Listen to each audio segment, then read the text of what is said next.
medical, whether it's mental, physical, or emotional discomfort, and our avoidance skills are phenomenally good. My book group read this book, written by a surgeon back in 2016, and we decided to share what we'd learned with the general community, and thus Final Steps was born. This book is not about dying, it's about living your best life to the very end. It's a fantastic book.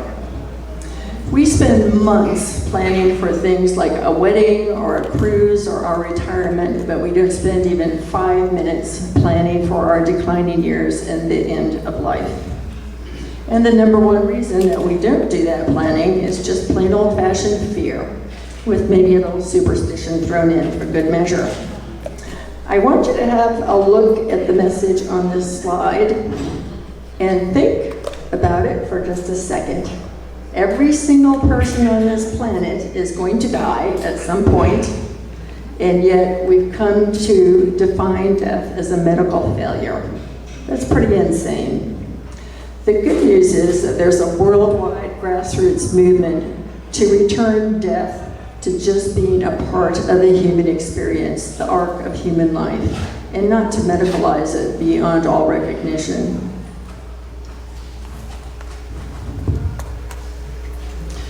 Now, this movement to demedicalize death also has its roots in the 1970s movement for natural childbirth. It took a huge cultural shift to get dads and birth coaches into the delivery room and to demedicalize childbirth. And we think that a second huge cultural shift is needed today.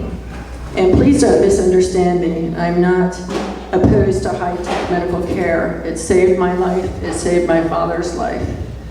But the fact is, we can get so caught up in medical details and techniques that we forget about the quality of life for the person who's lying in that bed. We can choose high-tech medical care, or we can choose home hospice, or we can choose agape house. Every year, hundreds of people who would benefit from hospice care never get transferred out of the hospital. The number one reason for that is that we are not willing to acknowledge that every life must end at some point. If we can get past the fear and talk to one another about our choices, there are specific things that we need to talk about, like what if I can no longer live independently? Where would I want to be? Who would I want to be with? What sort of pain control would I need? If your granny had a stroke tonight and she could not speak for herself, would you have any idea of the sort of medical procedures that she would or would not want to have done? Would you know, or would you be guessing? If we don't talk about our end-of-life choices, that does leave people guessing. And families get torn apart with differences of opinion over what should be done or not done for granny. And people endure unwanted medical procedures just because we can't break that wall of silence. We can use high-tech or low-tech means of making our wishes known. We can walk on eggshells and choose silence and denial. But where does that get us? We can pretend we're all going to live forever, happily ever after, or we can be there for one another to the very end. We can give each other hope and a hand to hold on to. We human beings are created for connection. We can give each other the priceless gift of peace of mind if we're willing to have these courageous conversations. I'm so thankful every time I think of my mother that she shared her end-of-life choices with her adult children before we lost her to Alzheimer's disease. Again, high-tech or low-tech, the choice is yours. But these conversations could occur with an app, on a website, or you can sit around the kitchen table and you can speak to one another heart to heart. If you're old enough to have a driver's license, you're old enough to have these conversations. Final Steps is here to help you every step of the way with these courageous conversations. We have resources that we'd love to share with you and ways to help you get your foot in the door and start this with some courage and some confidence. We hope that you will take the handouts that we brought along tonight from the table on the back of the room. Sign up if you'd like more information.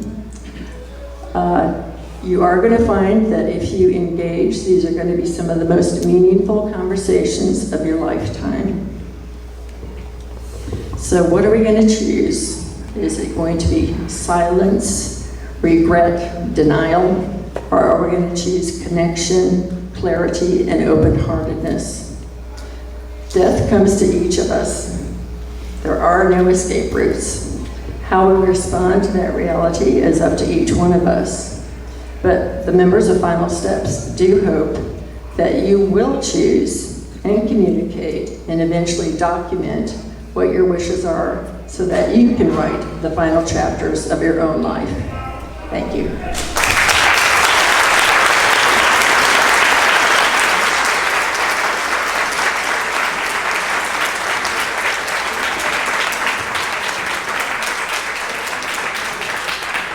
Thank you so much, Jasen. Definitely important things to consider. Now, does anyone in the audience have any questions?